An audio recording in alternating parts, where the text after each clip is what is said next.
పటాల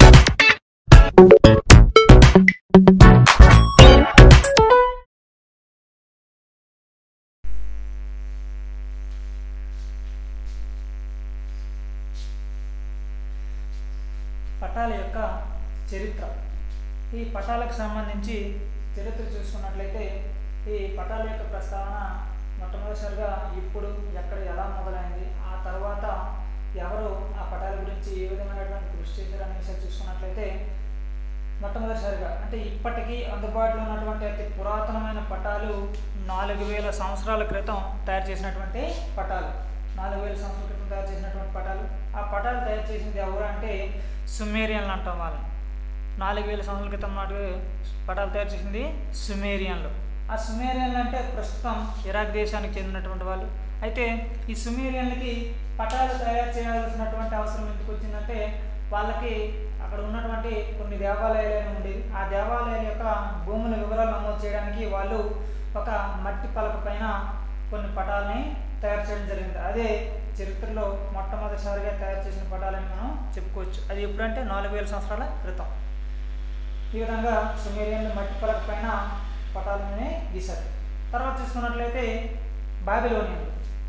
Babylonian అనేవారు. బాబిలోనియన్లు అన్నా కూడా ప్రస్తుతం ఇరాక్ దేశానికి చెందిన వ్యక్తులు.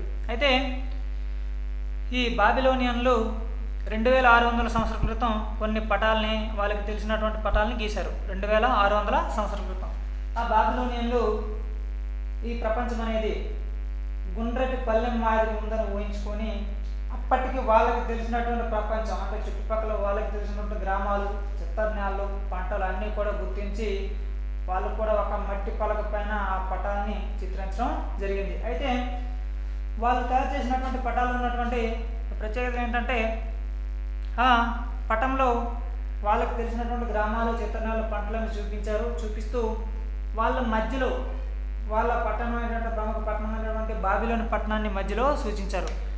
బాబిలోనియన్లు తయారు చేసినటువంటి పటంలో మధ్యలో సూచించినటువంటి పట్టణం ఏదంటే బాబిలోన్ పట్టణం. ఆ ప్రపంచం చుట్టూరా ఉన్నటువంటి జలభాగం ఏదైతే ఉందో ఆ జలభాగాన్ని చేదు నది లేదా ఉప్పునీటి సముద్రం అని అన్నారు. ఆ చేదు నది లేదా ఉప్పునీటి సముద్రంలో త్రికోణాకారంలో 7 దీవులను కూడా వాళ్ళు గుర్తించడం జరిగింది. ఈ విధంగా చూసుకున్నట్లయితే సుమేరియన్లు, బాబిలోనియన్లు ఇద్దరు కూడా ఇరాక్ దేశానికి చెందిన వాళ్ళు. ఇందులో మొట్టమొదటిసారిగా పటాలు తయారు చేసింది ఎవరంటే సుమేరియన్లు. అంటే అలా కాకుండా మొట్టమొదటిసారిగా ప్రపంచ పటాలు తయారు చేసింది ఎవరంటే బాబిలోనియన్లు అని చెప్పుకోవాలి. ఈ విధంగా మొట్టమొదటిసారిగా పటాల యొక్క ప్రస్తావన అలా మొదలైంది. అయితే తర్వాత ఈ పటాలకు సంబంధించి ఎవరెవరు ఏ విధమైన కృషి చేశారు అని చూసుకున్నట్లయితే మొట్టమొదటిసారిగా చెప్పుకోవాల్సిన వ్యక్తులు గ్రీకులు. ఆ గ్రీకులకు సంబంధించిన వాళ్ళు అనాక్సిమండర్, అలాగే హెకేటియన్ అనే వ్యక్తి మిలిటస్ అంటే ప్రస్తుతం టర్కీ. ఈ మిలిటస్ చెందినటువంటి హెకేటియన్ అలాగే అనాక్సిమండర్ వీళ్ళిద్దరూ కూడా అప్పటికి వాళ్ళకి తెలిసినటువంటి ప్రదేశాలను గుర్తించి ఉత్తరం నుంచి దక్షిణానికి, తూర్పు నుంచి పడమరకి కొన్ని పటాలని వాళ్ళు గీయడం జరిగింది. సో వాళ్ళు ఆ పటాలు గీయడమే కాకుండా వాళ్ళు సందర్శించినటువంటి ప్రదేశాల గురించి, వాళ్ళు ఇతరుల దగ్గర అడిగి తెలుసుకున్నటువంటి కొన్ని ప్రదేశాల గురించి వాళ్ళు కొంత చరిత్ర కూడా రాయడం జరిగింది.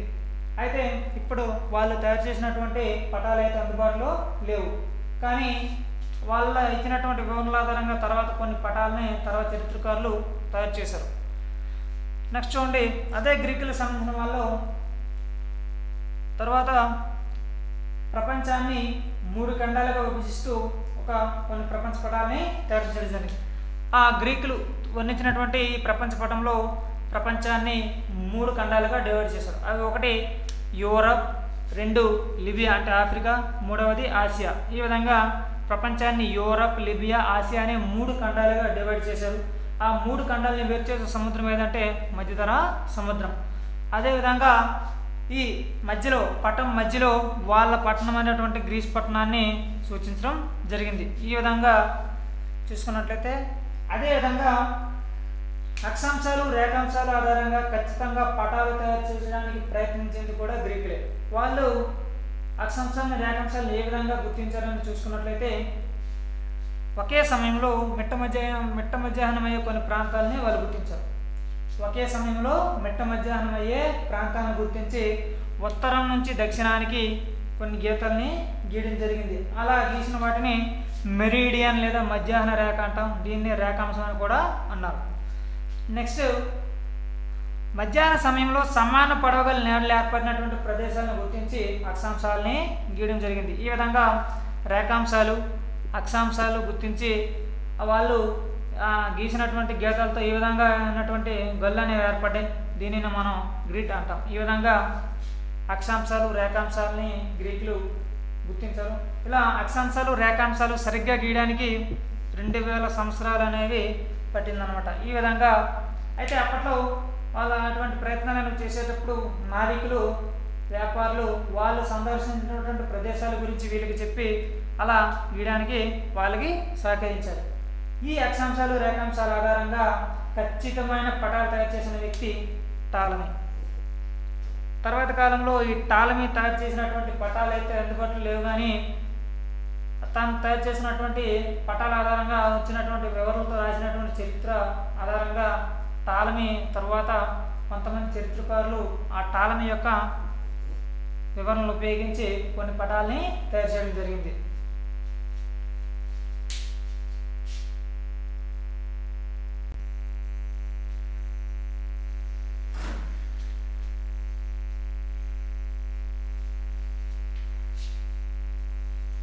తర్వాత అరబ్బుకు చెందినటువంటి నావికులు పండితులు తాము పటాలు తయారు చేయడానికి టాలమీ యొక్క పుస్తకాలని ఉపయోగించుకున్నారు. అలా పటాలు తయారు చేసినటువంటి అరబ్ ప్రముఖులలో చెప్పుకోదగిన వాడు ఆల్ ఇద్రిసి.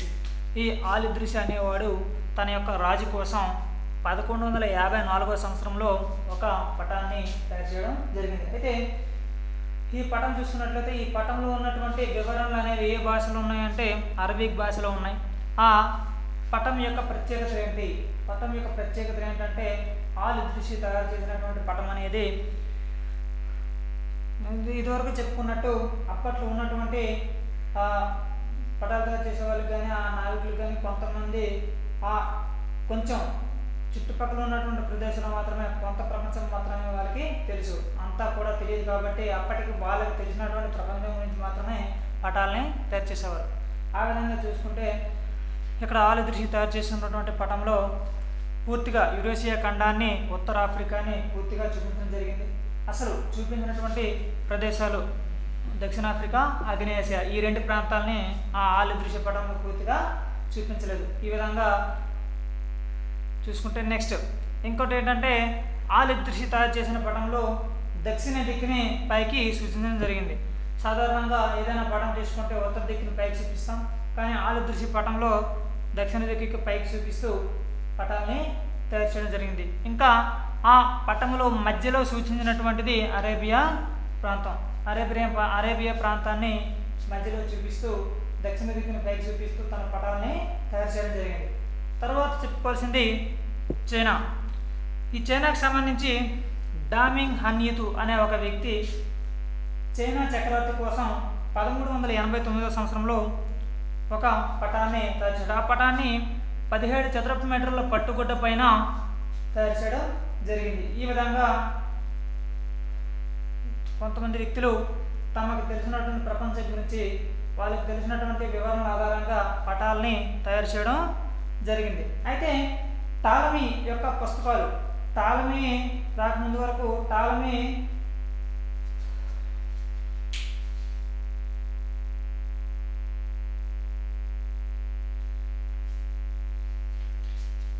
యొక్క పుస్తకాలు, టాలమీ యొక్క వివరణలు అందుబాటులో లేని కాలంలో వర్ణించినటువంటి ప్రపంచం అనేది బైబిల్ ఆధారంగా ముందు వర్ణించడం జరిగింది. ఆ బైబిల్ ఆధారంగా వర్ణించినటువంటి పటంలో ప్రపంచాన్ని 3 ఖండాలుగా విభజించారు. అవి ఒకటి యూరప్, ఆసియా, ఆఫ్రికా అనే 3 ఖండాలుగా డివైడ్ చేశారు. ఈ బైబిల్ ఆధారంగా వర్ణించినటువంటి ప్రపంచ పటంలో జెరూసలేం, యేసుక్రీస్తు జన్మస్థలమైనటువంటి జెరూసలేం ఏదైతే ఉందో ఆ జెరూసలేం అనేది ఆసియా ఖండంలో ఉంది. ఆ విధంగా ఆ జెరూసలేం ఉన్నటువంటి ఆసియా ఖండాన్ని పటంలో పెద్దదిగా పైకి చూపిస్తూ మిగిలినటువంటి 2 ఖండాలని చిన్నవిగా కింది భాగంలో సూచించడం జరిగింది. ఈ విధంగా బైబిల్ ఆధారంగా వర్ణించినటువంటి పటం అనేది ఉంది. అయితే ఆ తర్వాత కాలంలో 1480ల ప్రాంతంలో టాలమీ యొక్క పుస్తకాలని యూరోపియన్లు తిరిగి కనుక్కున్న తర్వాత ఆ టాలమీ యొక్క వివరణ ఆధారంగా వీళ్ళు పటాలని తయారు చేయడం జరిగింది. తర్వాత చూసుకున్నట్లయితే 15వ శతాబ్దంలో అరబ్బేతర ప్రపంచానికి ఒక కొత్త ప్రేరణ టాలమీ అని చెప్పుకోవచ్చు. ఏ విధంగా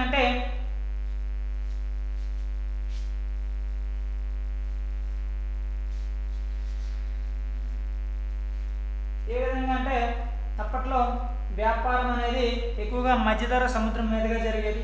ఆ మధ్యధరా సముద్రం మీద వ్యాపారం అనేది జరుగుతూ ఉన్నప్పుడు ఒకానొక సందర్భంలో కొన్ని ప్రత్యేక కారణాల వల్ల ఆ సముద్రయానం ఆ మార్గం అనేది అరబ్బుల చేతిలోకి వెళ్ళింది.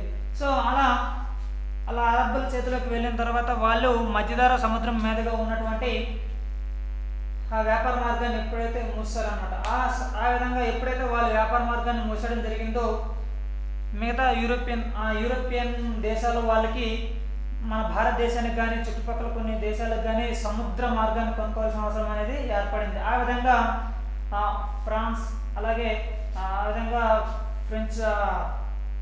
ఫ్రాన్స్ దేశాల వాళ్ళు, డచ్ దేశాల వాళ్ళు సముద్ర మార్గాల అన్వేషణలో పడ్డారు. ఆ విధంగా చూసుకున్నట్లయితే కొలంబస్ ఆఫ్రికాను చుట్టుముట్టి అమెరికాని చేరుకోవడం జరిగింది. మన భారతదేశానికి సముద్ర మార్గాన్ని కనుగొన్నది వాస్కో డి గామా అనే విషయం మనకి అందరికీ తెలిసింది. ఈ విధంగా టాలమీ యొక్క వివరణ ఆధారంగా పటాలను తయారు చేయడం, అదేవిధంగా అరబ్బేతర ప్రపంచంలో అంటే అరబ్బులు కాకుండా మిగతా యూరోపియన్లు అక్కడ సముద్ర మార్గాల అన్వేషణలో టాలమీ యొక్క వివరణ అనేవి ఎంతగానో ఉపయోగపడ్డాయని మనం చెప్పుకోవచ్చు. ఈ విధంగా సముద్రయానము వ్యాపారము బాగా అభివృద్ధి చెందుతున్న కాలం అది. ఆ టైంలో 16వ శతాబ్దంలో అన్ని దేశాల్లోకెల్లా అన్ని యూరోపియన్ దేశాలకెల్లా ప్రముఖ వర్తక శక్తిగా ఎదిగిన దేశం హాలాండ్. ఆ హాలాండ్ అనేది 16వ శతాబ్దంలో ప్రముఖ వర్తక శక్తిగా ఎదిగింది. సముద్రయానంలో కానీ వ్యాపారంలో కానీ బాగా ఆధిపత్యం చెలాయించే దేశం హాలాండ్. సో అలా ఎప్పుడైతే వాళ్ళ యొక్క పైచేయి ఉందో ఆ దేశాల వాళ్ళకి పటాలు తయారు చేయడం అంటే వాళ్ళు ఎక్కువగా సముద్ర మార్గంలో తిరిగి వ్యాపారాలు చేస్తారు కాబట్టి వాళ్ళకి ఆ చుట్టుపక్కల ఉన్న ప్రదేశాల గురించి కొంత అవగాహన అనేది ఉంటుంది. కాబట్టి ఆ దేశ పటాలు తయారు చేసే వాళ్ళు ఆ పటాలు తయారు చేయడంలో కొంత గణనీయమైనటువంటి ప్రగతిని సాధించారని చెప్పుకోవచ్చు.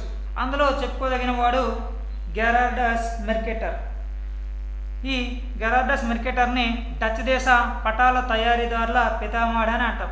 ఎందుకు ఆయనకి అంతమంది ఉన్నప్పటికీ కూడా ఆయనకి ఎందుకు ఆ ప్రత్యేకత అంటే ఆయన తయారు చేసినటువంటి పటాల యొక్క వివరణలు అంటే ఆ పటాలు తయారు చేసిన విధానాన్ని బట్టి ఆ తయారు చేసే విధానాన్ని మెర్కేటర్ ప్రక్షేపణం అని అంటాం.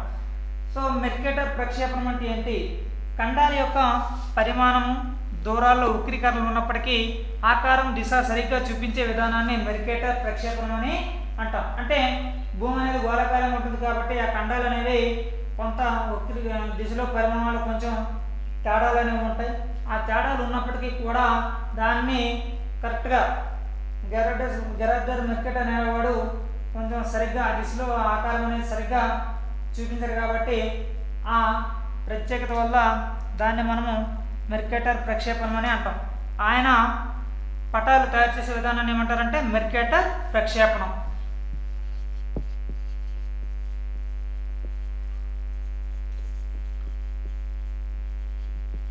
మెర్కేటర్ ప్రక్షేపణం మెర్కేటర్ ప్రక్షేపణం అంటే